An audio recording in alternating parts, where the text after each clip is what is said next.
Баршаңызға қайырлы күн. Бүгін сникерс тортының оригинал рецептімен бөлісемін.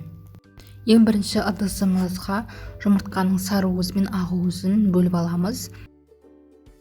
Келесі енді 100 грамм шекерімізді дайындап қоямыз. Жұмыртқаның ақ уызын миксерлейміз. Ақ уызымыз көпіршіп ағара бастаған уақытында миксерлей отыра шекерімізді бөліп салып отырамыз. Миксермен жақсылап араластырамыз. Міне осындай консистенция пайда болу керек. Келесі енді жұмыртқаның сары уызына бірден шекерімізді салып миксерлейміз.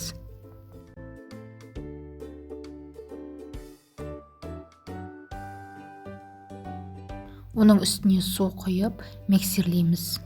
Жақсылап миксерлеп болғаннан кейін өсімдік майын құямыз.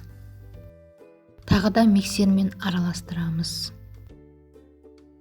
Келесі ұнымызға какао қосытқыш салып араластырамыз. Әрі қарай осы ұнымызды манағы миксерлеген сары уызымызға бөліп сала отыра араластырамыз.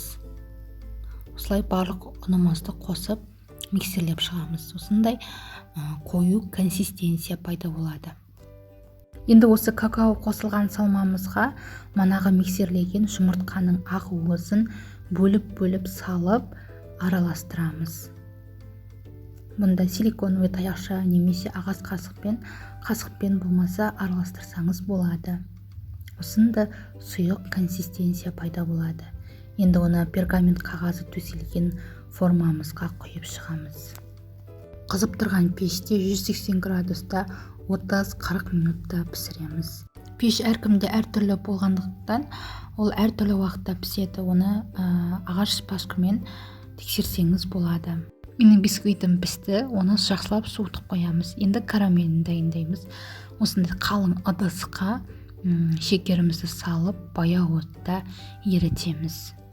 Шекердің астын күйіп кетпеуін қадағалаймыз.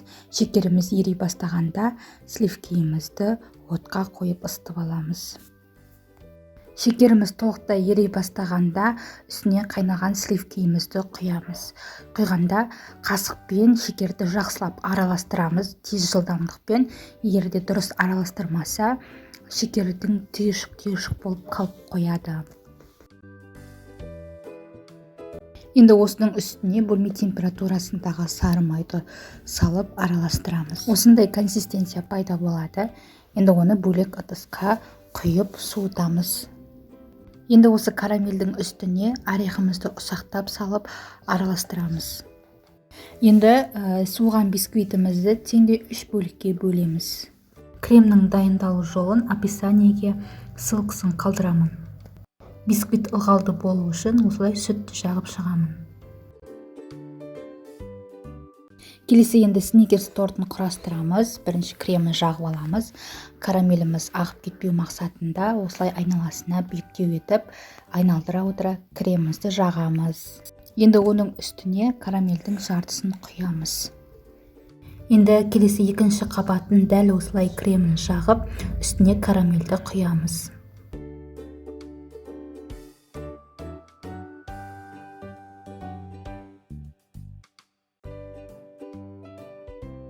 Келесі енді соңғы үшінші қабатына крем жағып, сыртын пищевой пленкамен, пергамент қағазымен қаптап, холодильникке 1 күнге қоямыз.